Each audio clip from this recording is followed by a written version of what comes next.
Hey guys, welcome back to my channel. Thank you so much for joining me. I am so excited that we are able to discuss finances today and my budget, how it works, and how I do my budget.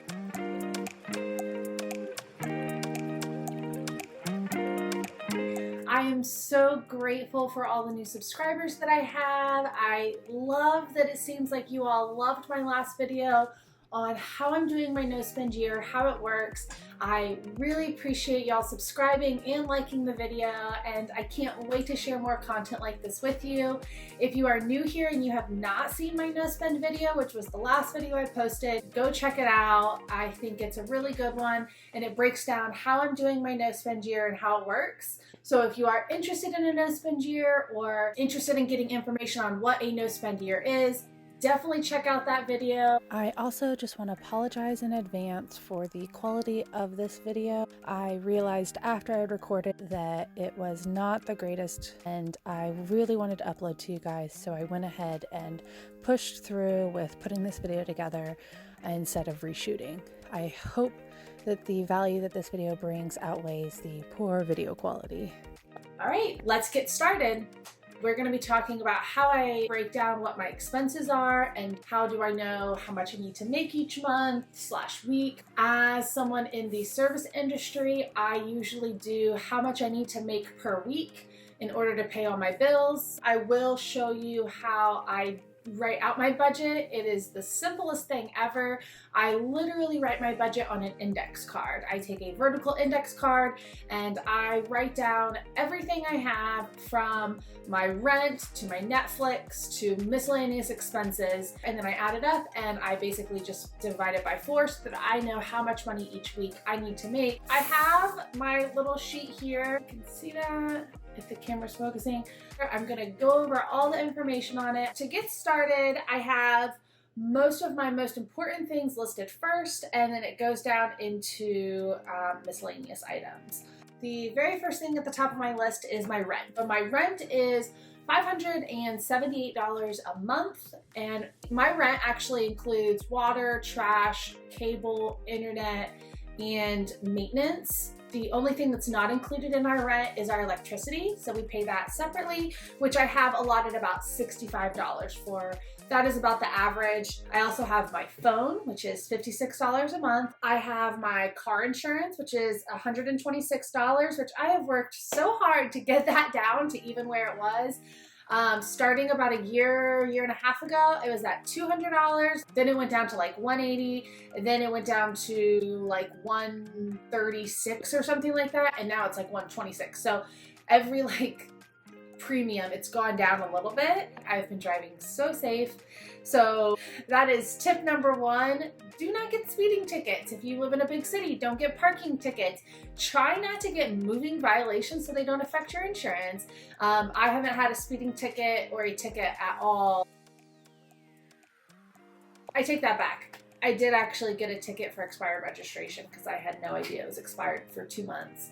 But no speeding tickets in a long time, and that's awesome because I've had more speeding tickets than I can count, which is why my insurance was so high. So that is a great way to save money on something that you have to pay for. Try to be a safe driver so that you can save money on your monthly premium. Next is getting into things that I don't need to pay for, but I choose to pay for because they're services I use. Amazon Prime. If you order things online, you probably have Amazon Prime. Poet, I didn't even know it. Hey. Anyway, I order things from Amazon all the time, or at least I used to before I had my no spend year. I am actually choosing to keep this in my budget because on my spend days, I will still be able to order things, and there's a good chance I'll be ordering them from Amazon. So my Amazon is $13 a month. Spotify, I listen to my Spotify every single day in my car. I do not listen to very much music. I only listen to podcasts, so Spotify is a must. My Spotify is $10 a month. I have my gym. I pay $20 a month for. I could pay $10 a month if I did not want to include the tanning. If you can see, I am so tan, and I definitely use that tanning membership. I don't. So that's something I could cut down. I have made a pact personally with myself that in the next month, if I do not start tanning, then I do need to take my membership down to the $10 a month. Netflix. So we use my Netflix account throughout the house on all of our different devices. So that is $13 a month.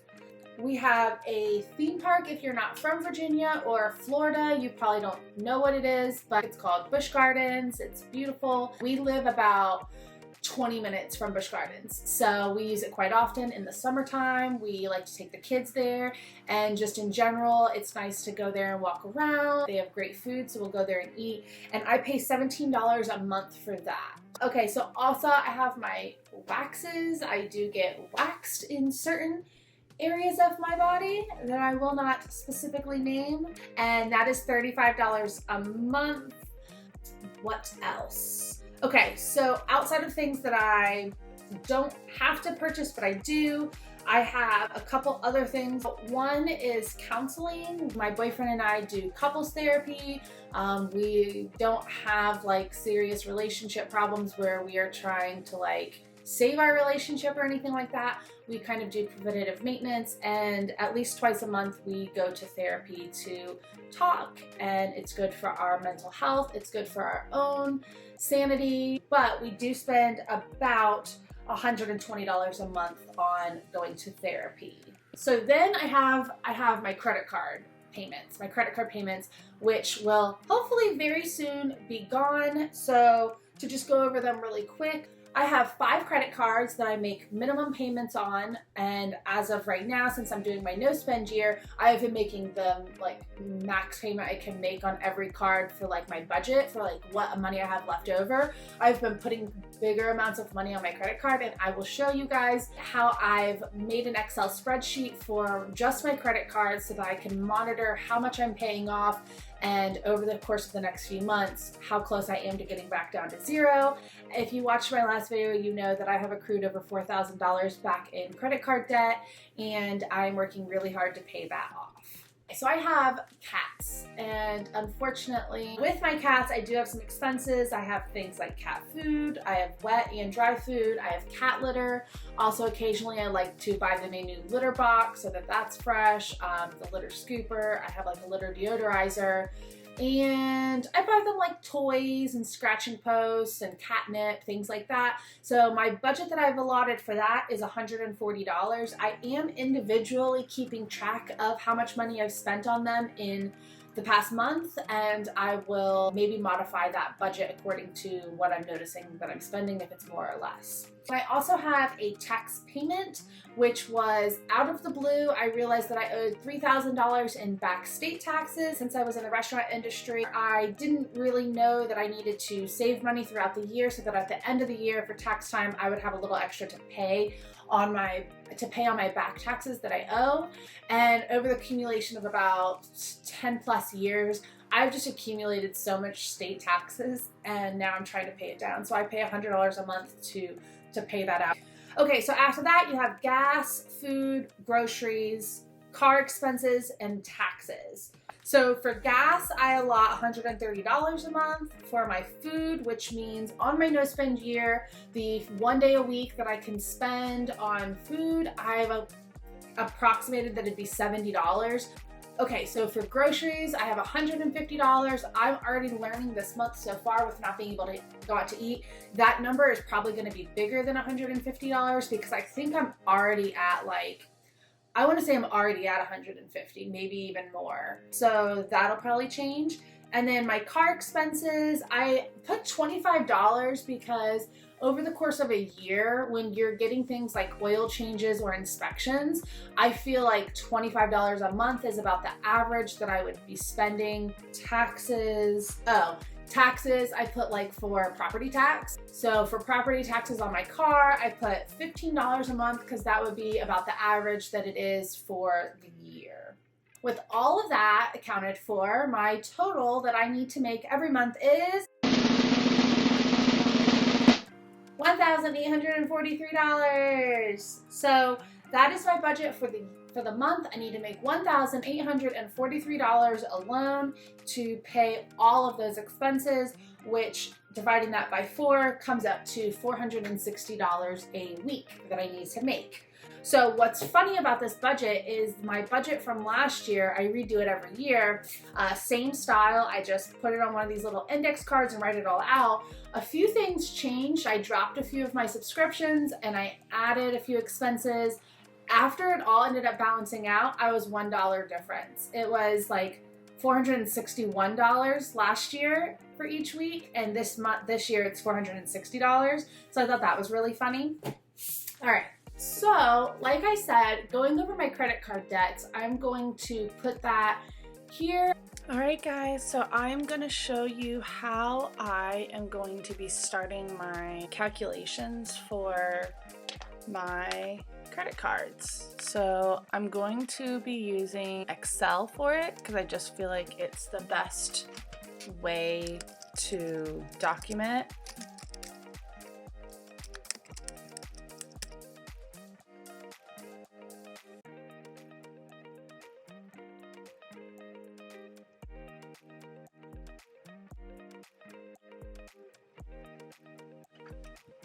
Okay, so now I have everything written. First card I have listed is my IKEA, and then I have Target, Capital One, Credit One, Merrick, I think. And I'm going to go ahead and put the balances. So 1,746.81. All right, so this is my highest balance credit card, is my IKEA card. I'll go in order so we can like just kind of see. My next highest balance is my Merrick, which is this. Credit One is 548, 532. And my little Target is 206.72. So here are all my balances, which it is crazy to look at it all written down like that. So let's go ahead and do a total.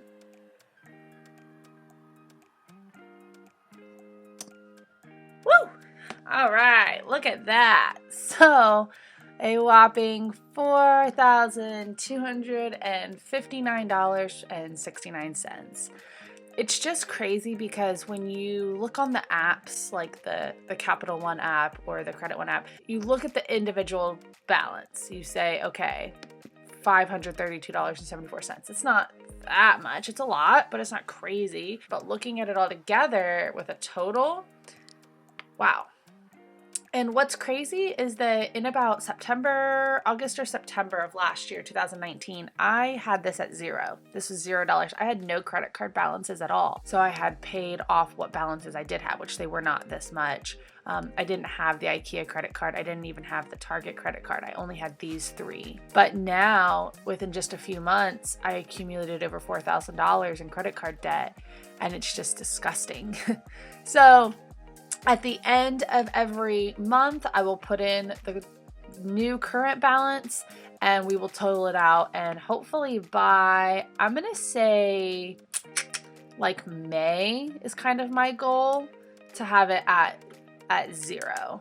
But that is everything that we're working with right now. I am a student and I work, and I do both kind of part-time, and I've been finding ways to substitute my income so I don't have to be at my job as often. I make sure that that $460 a month that I make for the most part comes from my job, but I do also supplement my income other ways. And if you guys are interested in a video covering some of the different ways that I make money outside of my regular job, please put that in the comments below because I would love to make a video on that if it is something that you guys are interested in. Since grocery shopping has become such a huge part of my budget, I wanted to share one of my tips for grocery shopping. So first off, if you live anywhere where there is an Aldi or a Lidl, I 1000% recommend that that is where you shop.